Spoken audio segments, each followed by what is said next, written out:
Hello, praise the lord. ఎలా ఉన్నారు? అందరూ బాగున్నారా? సమ్మర్ హాలిడేస్ వచ్చేసాయి. కిడ్స్కి చాలా చాలా హ్యాపీ, బట్ పేరెంట్స్కి మాత్రం చాలా స్కేరీ. ఎందుకంటే వాళ్ళ అల్లరి క్రేజీనెస్ని లిటరల్గా 2 months భరించాలి. సో అటువంటి టైంలో సిబిసి లేకపోతే విబిఎస్ ఆర్ సమ్మర్ క్యాంప్స్ ఇలాంటివి కిడ్స్కి చాలా జాయ్ఫుల్గా అండ్ పేరెంట్స్కి చాలా హెల్ప్ఫుల్గా ఉంటాయి. సో ఫస్ట్ మేము మా చర్చ్లో నార్మల్గా సమ్మర్ క్యాంప్ కండక్ట్ చేద్దాం అనుకున్నాము. బట్ ఆ పోస్టర్ చూసిన ఒక సిబిసి కోఆర్డినేటర్ థామస్ డేవిడ్ అని ఒక అన్న, సో మేము మీ చర్చ్లో సిబిసి కండక్ట్ చేస్తాము, మీరు ఎలాగో ముందుకు వచ్చారు కాబట్టి మీరు మీ చర్చ్ మాకు ఒక ప్లాట్ఫామ్ కింద ఇవ్వండి, మేము కంప్లీట్గా ఆర్గనైజింగ్ చేస్తామని చెప్పారు. సో అలా మేము మా చర్చ్లో 4 days ఈ క్యాంప్ కండక్ట్ చేద్దామని డిసైడ్ అయ్యాము. సో ఫస్ట్ డే అయితే ప్రేయర్తో స్టార్ట్ చేశాక చాలామంది కిడ్స్ వచ్చారు కాబట్టి ఒకరికి ఒకరు తెలియదు కాబట్టి ఇంట్రడక్షన్ స్టార్ట్ చేసాము. అందరూ ఎవరిని వాళ్ళు ఇంట్రడ్యూస్ చేసుకున్న తర్వాత అప్పుడు స్టార్ట్ చేసాము ప్రోగ్రామ్స్. ఫస్ట్ పిల్లలందరూ డ్యాన్స్లన్నా సాంగ్స్లన్నా వాళ్ళకి చాలా ఇష్టం కాబట్టి ఫస్ట్ డ్యాన్సెస్తోనే స్టార్ట్ చేసాము. సో నెక్స్ట్ మా కజిన్స్ వైజాగ్ సిఓటిఆర్ బైబిల్ కాలేజ్లో ఎండివ్ చేస్తున్నారు. సో వాళ్ళు స్పెషల్గా వాళ్ళు వచ్చి మా కిడ్స్ అందరికీ కూడా డాన్సెస్ అండ్ కొన్ని యాక్టివిటీస్ కూడా చేయించారు.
అందరికీ వచ్చిన సాంగ్సే నేర్పించాము, ఎందుకంటే ఇది ఫస్ట్ డే కాబట్టి ఒక ప్రెప్లా ఉంటుంది. అండ్ ఓన్లీ అక్కడ కనిపిస్తున్న వాళ్ళు 10 members మాత్రమే, ఆల్మోస్ట్ మా church people. Next remaining kids అందరూ కూడా చుట్టుపక్కల ఉన్న చర్చెస్ కిడ్స్ అండ్ చుట్టుపక్కల ఉన్న విలేజెస్ కిడ్స్ అన్నమాట.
సో అందరూ ఇంటరాక్ట్ అవ్వాలి, అందరూ ఒకరితో ఒకరు మంచి బాండింగ్ ఉండాలి అని చెప్పి మేము ఈ యాక్టివిటీస్ చేయించిన వితిన్ మినిట్స్లోనే కిడ్స్ అందరూ కూడా ఒకరితో ఒకరు చాలా బాగా కలిసిపోయి అందరూ చాలా ఖుషి అయిపోయారు అనమాట.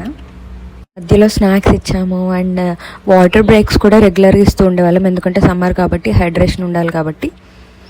అండ్ తర్వాత గేమ్స్ స్టార్ట్ చేసాము. గేమ్స్ అంటే పెద్ద ఎక్కువేం కాదు, ఫస్ట్ డే కాబట్టి మేము స్ప్రెడ్ ద గాస్పెల్ అనే ఒక గేమ్ తీసుకుని ఆ గేమ్లో మనం ఒక వర్స్ చెప్తాము, మెమరీ వర్స్.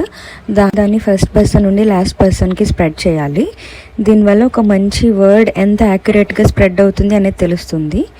తర్వాత ఆ గేమ్ వల్ల జనరల్గా ఏం నేర్చుకున్నాము అనేది ఎక్స్ప్లెయిన్ చేసాము. ఫస్ట్ పర్సన్కి చెప్పినప్పుడు, లాస్ట్ పర్సన్కి చెప్పినప్పుడు ఇద్దరిని పిలిచి ఆ వర్స్ చెప్పమన్నప్పుడు ఎంత యాక్యురేట్గా వాళ్ళ వర్స్ చెప్పారు అనేది మనకు తెలిసిందనమాట. సో అలా కిడ్స్ అందరూ కూడా దాన్ని చాలా బాగా ఎంజాయ్ చేశారు. బాగా చిన్న కిడ్స్కి ఒక చిన్న వర్స్, పెద్ద కిడ్స్కి సెపరేట్గా ఇలా సెక్షన్స్ లాగా డివైడ్ చేసి అలా ఆ యాక్టివిటీ చేయించాము. నా చిన్నప్పుడు ఎప్పుడు నేను సండే స్కూల్కి రెగ్యులర్గా అటెండ్ అవ్వలేదు, ఎందుకంటే నేను 6th క్లాస్ నుంచి హాస్టల్లోనే చదువుకున్నాను. సో ఈ సిబిసి కానీ సండే స్కూల్ కానీ నాకు అంత క్లోజ్ కాదు.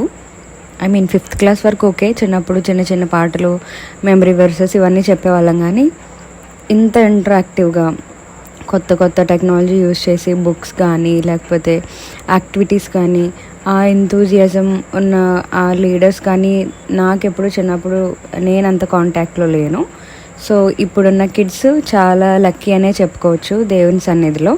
ఇంత చక్కటి ప్రోగ్రామ్స్ కానీ, ఎన్జిఓస్ కానీ, లేకపోతే సర్టెన్ లీడర్స్ కానీ ఆర్ సండే స్కూల్ లీడర్స్ కానీ ఇంత చక్కగా పిల్లల్ని పట్టించుకోవడం అంటే దేవుడు ఇప్పుడున్న పిల్లలపై చూపిస్తున్న కృప అనే నేను చెప్తాను. ఇప్పుడు కూడా సిబిసి, విబిఎస్ ఇవన్నీ ఉండేవి, బట్ మా ఏరియా వరకు రీచ్ అయినట్టు నేను ఎప్పుడూ గమనించలేదు. ఎందుకంటే రీచ్ అయితే డెఫినెట్గా సమ్మర్ హాలిడేస్లోనైనా నేను మేబీ వెళ్ళేదాన్నేమో.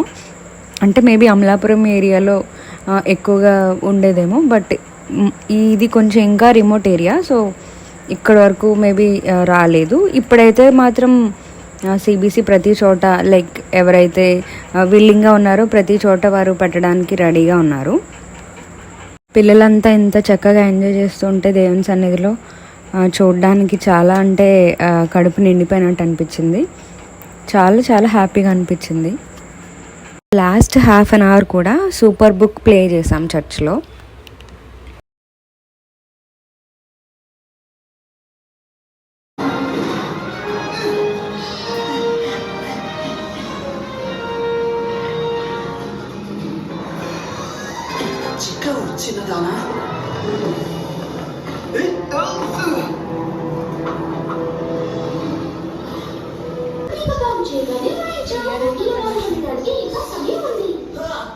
మా సండే స్కూల్ కిడ్స్కి అయితే ఈ సూపర్ బుక్ అంటే చాలా ఇష్టం. సో డేవిడ్ స్టోరీ ప్లే చేసాము. దాని తర్వాత ఇక్కడ చూస్తున్నారు కదా మా కజిన్ ఆ స్టోరీ సమ్మరీని అగైన్ ఎక్స్ప్లెయిన్ చేస్తుంది. సో అలా ఫస్ట్ డే అయితే కంప్లీట్ అయిపోయింది. ఆల్మోస్ట్ ఒక 75 కిడ్స్ అలా వచ్చారు. మేమైతే మాత్రం అసలు ఎక్స్పెక్ట్ చేయలేదు. ఫర్ ది ఫస్ట్ టైం మా చర్చ్లో జరుగుతుంది. సో ఇంతమంది వస్తారు, ఒక 10-20 మెంబర్స్ వరకు వస్తారని అనుకున్నాం, బట్ ఆల్మోస్ట్ ఒక 75 మెంబర్స్ అలా వచ్చారు. మేమైతే ఫుల్ హ్యాపీ. అండ్ నేనేమనుకుంటానంటే మేము తక్కువ మంది వస్తారని అనుకున్నాం, బట్ ఇంతమంది రావడానికి గాడ్ వాళ్ళ పేరెంట్స్ని కానీ వాళ్ళు కానీ లీడ్ చేసిన అంతా గాడే అని మేము అనుకుంటున్నాము. సో తర్వాత ఎవరి ఇంటికి వాళ్ళని కార్లో తీసుకెళ్ళిపోయి పిల్లలందరినీ వాళ్ళ ఇంటి దగ్గర డ్రాప్ చేసేసాం అనమాట. ఆ నెక్స్ట్ రోజు కిడ్స్ అందరూ కూడా వచ్చి చెప్తున్నారు, అక్క నేను నేర్పించిన సాంగ్స్ మేమంతా కూడా ఇంటి దగ్గర ప్రాక్టీస్ చేసాము. హిందీ సాంగ్స్ కొన్ని నేర్పించాము, తెలుగు సాంగ్స్ కొన్ని నేర్పించాము. మొత్తానికి కిడ్స్ అయితే మాత్రం చాలా బాగా ఎంజాయ్ చేశారు. Day 2 వీడియోతో మళ్ళీ మీ ముందుకు కలుస్తాను. Until then bye bye. Don't forget to pray and read the Bible.